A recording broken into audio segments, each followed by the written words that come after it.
Hello everyone. তো এখন বাজে ভোর 4টে। তো আমি দেখো রেডি হয়ে বেরিয়ে পড়েছি, আর তারপরে লাগেজ ফ্যাগেজ প্যাক করে বাড়িতে তালা দিয়ে আমি মা বাবা একটা টোটো করে এখন চলে যাচ্ছি অশোকনগর স্টেশন।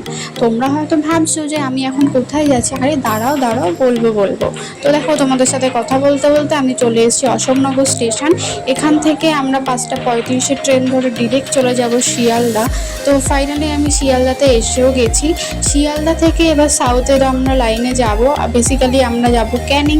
তো সেখান থেকে আমরা 7:24 ট্রেন ধরে ফাইনালি চলে গেলাম ক্যানিং স্টেশন। ক্যানিং স্টেশন থেকে আমরা একটা টোটো করে এখন চলে আসবো খেয়াঘাটের দিকে।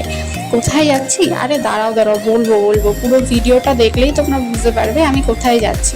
তো এরকম প্রাকৃতিক পরিবেশে দেখতে দেখতে আমি কিন্তু চলে গেছি একদম লঞ্চ ঘাটে। লঞ্চ ঘাটে আমাদের লঞ্চ সেখানে ওয়েট করছিল আমাদের জন্য। শুধু আমাদের জন্যই না, অনেক প্যাসেঞ্জারদের জন্যই তারা ওয়েট করে, কারণ ওখান থেকে কিন্তু অনেক লঞ্চ ছাড়া হয়। তো আমাদের লঞ্চটা ছিল বাবুসোনা লঞ্চ।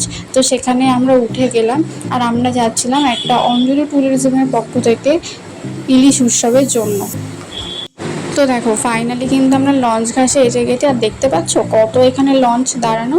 তারপরে এখানে আমরা আমাদের লঞ্চে উঠে পড়লাম। লঞ্চটা কিন্তু দোতলা টাইপের ছিল, উপরে ছিল একদম বসার জায়গা, ওখানে খাওয়া দাওয়া করা যায়, আর নিচে কিন্তু বেডেরও ব্যবস্থা ছিল, তারপর রেস্টও ওখানে নিতে পারো, এরকম একটা ব্যাপার। আর বাথরুম টয়লেট তো ছিলই। তো যাই হোক, আজকের ভিডিওটা এই পর্যন্তই, দেখা হচ্ছে নেক্সট ভিডিওতে।